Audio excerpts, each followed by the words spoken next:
ātruma cilts, maksimāli apgriezieni un SEB līzings. Esam atpakaļ. Dāmas un kungi, ir raidījums ātruma cilts. Kurš teica, ka motoru muzejos jāplūko tikai spēkrati? Par to tad arī mūsu nākamais stāsts. Pavisam nesen zem kājām bija zaļa zālīte un mūs sildīja saulīte, bet tagad mūsu prātus atvēsina pirmie mīnusi un slapjais sniegs. Laiks skrien vēja spārniem. Nesen krastmalā skatījāmies 18. novembra salūtu, bet jau pavisam drīz mājās pie eglītes svinēsim Ziemassvētkus. Šis ir gaidīšanas un labestības laiks. Laiks, kad visapkārt rosās cilvēki, lai cits citu iepriecinātu.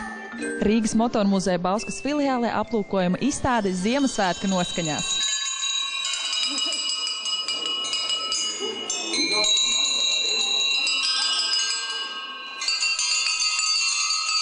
Bauskas motormuzeja filiāle šogad pirmo gadu sagaida Ziemassvētkus, jo līdz šim mēs ziemā nestrādājām.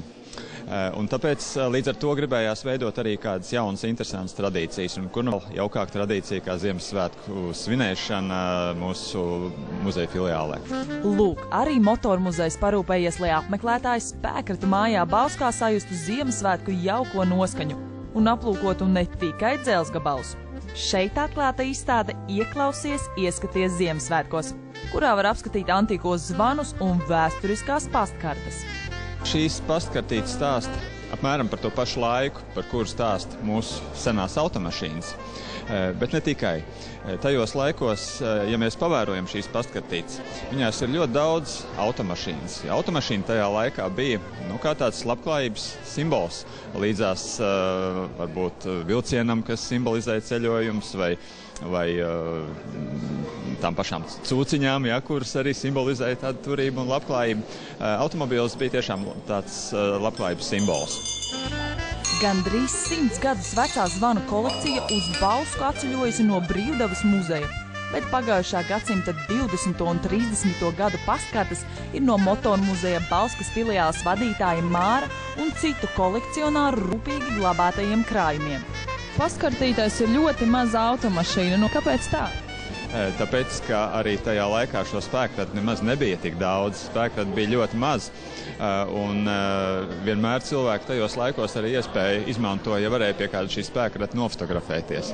Tāpēc viņas ir attēlotas gan uz pastkartītēm, gan arī ļoti daudzās fotografijās, kuru arī mūsu krājumā, jāsaka, ir visai daudz. Lai man piedod, es speciāli viņus neliku. Kāpēc? Iet lejā pirmajā stāvā un atskatieties mašīnas, cik jums tīk. Vēl vajag jums pastkartēs viņus skatīties. Viņas jau tajās pastkartēs visas ir stilizētas un tādas, un motormuzejs ir necienīgs rādīt tādas sabojātas mašīnas pie sienas, Tā jau ir. Motorizēto spēkratus vēl joprojām jūs varat aplūkot Rīgas motormuzeja Bauskas filiāles pirmajā stāvā, 2 izstāžu zālēs visa gada garumā. Bet šo izstādi Ieklausies, ieskaties Ziemassvētkos visu decembri un vēl janvāri. Tiekamies Bauskā!